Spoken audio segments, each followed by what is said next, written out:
মাছের জবান কি কারণে কেড়ে নেওয়া হলো, ইসলাম কি বলে, এই ভিডিওটি দেখেন সম্পূর্ণ বুঝতে পারবেন। আসসালামু আলাইকুম। বিসমিল্লাহির রহমানির রহিম। মাছ সম্পর্কে কোরআনে যা বলা হয়েছে, মাছ একটি জলজ মেরুদণ্ডী প্রাণী যা জোড় বিজোড় পাখনার সাহায্যে সাঁতার কাটে এবং ফুলকার মাধ্যমে শ্বাস প্রশ্বাস নেয়। সাধারণত মাছের দেহের বহির্ভাগাস দ্বারা আচ্ছাদিত থাকে, তবে আঁশবিহীন মাছের সংখ্যাও কম নয়।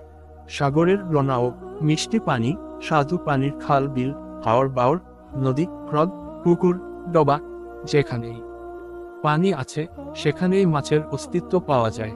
পৃথিবীর প্রায় সর্বত্র মাছ মানুষের খাদ্য হিসেবে ব্যবহৃত হয়।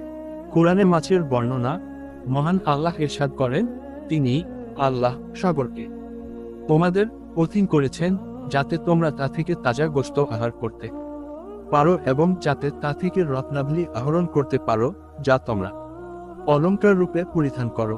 তোমরা দেখতে পাও সমুদ্রের বুক চিরে জলযান চলাচল করে, এটা এর জন্য যে যাতে তোমরা তার অনুগ্রহ সন্ধান করতে পারো এবং তোমরা যেন কৃতজ্ঞতা প্রকাশ করতে পারো।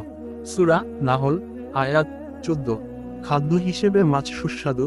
স্থলভূমিতে পশুপালনের জন্য মানুষকে অনেক কষ্ট করতে হয়, কিন্তু সাগরে আল্লাহ তাআলা বিভিন্ন জাতের মাছের ব্যবস্থা করেছেন। মাছ খাদ্য হিসেবে যেমন উৎকৃষ্ট তেমনি সহজলভ্য। মহান আল্লাহ তার কুদরতের নিদর্শন বর্ণনা করতে গিয়ে সাগর ও মাছের প্রসঙ্গ টেনে এনেছেন। ইরশাদ হয়েছে, দুই সাগর এক ধরনের নয়, একটির পানি সুমিষ্ট ও সুপে, অন্যটির পানি লোনা ও খর।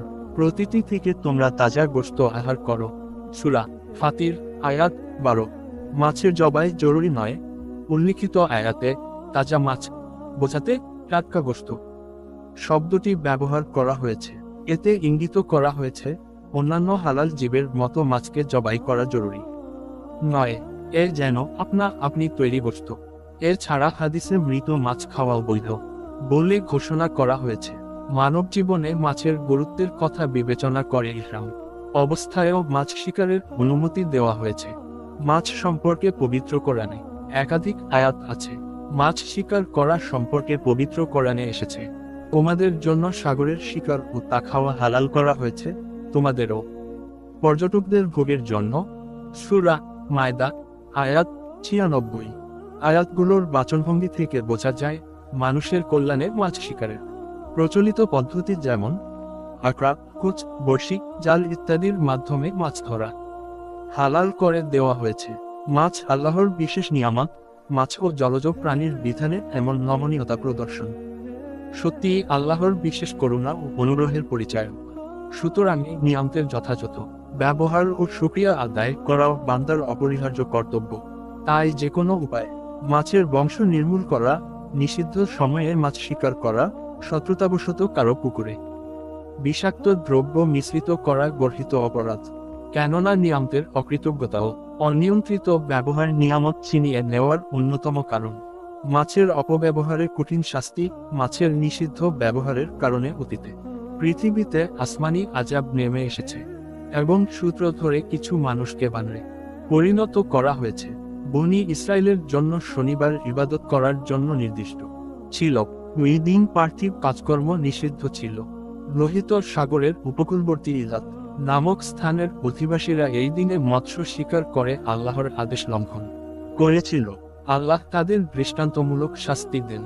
এর বিষয়ে পবিত্র কোরআনে ইরশাদ হয়েছে, তোমাদের মধ্যে যারা শনিবার সম্পর্কে সীমা লঙ্ঘন করেছিল তোমরা তাদের নিশ্চিতভাবে জানো, আমি আল্লাহ তাদের আযাবের আদেশ দিয়ে বলেছিলাম, তোমরা ঘৃণিত বানর হয়ে যাও।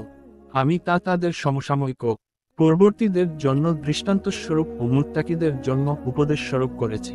সূরা বাকারা আয়াত 65-66। ইউনুস আলাইহিস সালামকে মাছের পেটে পাঠিয়ে পরীক্ষা। মহান আল্লাহ মাছের মাধ্যমে দুজন নবীকে পরীক্ষা করেছেন, একজন ইউনুস আলাইহিস সালাম, অন্যজন মুসা আলাইহিস সালাম। ইউনুস আলাইহিস সালাম এর সম্প্রদায় হিদায়াত গ্রহণ না করায় তিনি রাগান্বিত হয়ে দেশ ত্যাগ করেন। যাওয়ার সময় তিনি তাদের সতর্ক করেন যে 3 দিনের মধ্যে আযাব আসবে, কিন্তু দেশ ত্যাগের জন্য আল্লাহর অনুমতি নেননি। তাই মহান আল্লাহ তাকে মাছের খাবার বানিয়ে শাস্তি দেন। তাকে সাগরে নিক্ষেপ করা হয়। অতঃপর বড় একটি মাছ তাকে গিলে ফেলে। পরে তিনি আল্লাহর শরণাপন্ন হন। মহান আল্লাহ তাকে মাছের পেট থেকে উদ্ধার করেন। এর বিষয়ে পবিত্র কোরআনে এসেছে, আর স্মরণ করো জুন্নুন, মাছের সঙ্গে সম্পৃক্ত ব্যক্তি ইউনুস আলাইহিস সালাম এর কথা, যখন সে ক্রোধভরে বের হয়ে গিয়েছিল এবং মনে করেছিল যে আমি তার জন্য শাস্তি নির্ধারণ করব না। অতঃপর সে অন্ধকার থেকে আহ্বান করেছিল, তুমি ছাড়া কোনো ইলাহ নেই, তুমি পবিত্র, মহান, আমি তো সীমা লঙ্ঘনকারী। তখন আমি তার ডাকে সাড়া দিয়েছিলাম এবং তাকে উদ্ধার করেছিলাম দুশ্চিন্তা থেকে। আর এভাবে আমি মুমিনদের উদ্ধার করি। সূরা আম্বিয়া আয়াত 87-88। মুসা আলাইহিস সালামকে মাছ দিয়ে শিক্ষাদান।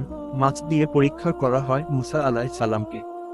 মহান আল্লাহ মুসা আলাইহিস সালামকে বিশেষ জ্ঞান দান করার জন্য খিজির আলাইহিস সালামের কাছে পাঠিয়েছেন। তিনি মুসা আলাইহিস সালামকে জানিয়ে দিয়েছেন যে দুই সাগরের মিলনস্থলে খিজির আলাইহিস সালামের সাক্ষাৎ পাওয়া যাবে, আর এক্ষেত্রে সঠিক পথ খুঁজে পাওয়ার জন্য একটি ভুনা করা মাছ সঙ্গে নিতে বলা হয়েছিল। বলে দেওয়া হয়েছিল, ক্ষুধা পেলে এই মাছ থেকে কিছু অংশ খাওয়া যাবে। আবার আল্লাহর নির্দেশে এই মাছ এক জায়গায় গিয়ে জীবিত হয়ে যাবে, অতঃপর তার স্রোত সৃষ্টি করে চলে যাবে। ওই জায়গায় খিজির আলাইহিস সালামের সঙ্গে সাক্ষাৎ হবে। মুসা আলাইহিস সালাম তার সঙ্গী ইউশা ইবনে নুনকে নিয়ে যাত্রা শুরু করেন। সাগরের তীরে পৌঁছার পর মুসা আলাইহিস সালাম একটি পাথরের বিছানায় ঘুমিয়ে পড়েন। এ সময় তার সঙ্গী ইউশা দেখেন যে মাছটি চলতে শুরু করেছে ও সাগরে ঝাঁপ দিয়েছে, কিন্তু মুসা আলাইহিস সালাম ঘুমিয়ে থাকায় তিনি তাকে বিষয়টি জানাননি। মুসা আলাইহিস সালাম ঘুম থেকে জাগার পর ইউশা মাছটির ঘটনা তাকে বলতে ভুলে যান। ফলে তারা আবার পথ চলতে শুরু করেন। একসময় মুসা আলাইহিস সালামের তীব্র ক্ষুধা পেল। তিনি খাবার চাইলেন। ইউশা বলেন, খাবার তো নেই, মাছটি জীবিত হয়ে চলে গেছে। এ ঘটনার দিকে ইঙ্গিত করে পবিত্র কোরআনে বর্ণিত হয়েছে। অতঃপর যখন তারা উভয়ে দুই সাগরের মিলনস্থলে পৌঁছল, তারা তাদের মাছের কথা ভুলে গেল, আর তা মাছটি সুড়ঙ্গের মতো নিজের পথ করে সাগরে নেমে গেল। সূরা কাহফ আয়াত 61। এভাবেই পবিত্র কোরআনে বিভিন্ন প্রসঙ্গে মাছের কথা বর্ণনা করা হয়েছে। কাজেই মাছ আল্লাহর বিস্ময়কর নিয়ামত। এই নিয়ামতের যথাযথ মূল্যায়ন করা জরুরি। মাছের অন্যায় ব্যবহার আল্লাহর আযাবের কারণ। জনকল্যাণে মৎস্য সম্পদ সুরক্ষায় সরকারি বিধি নিষেধ মান্য করা প্রত্যেক নাগরিকের কর্তব্য।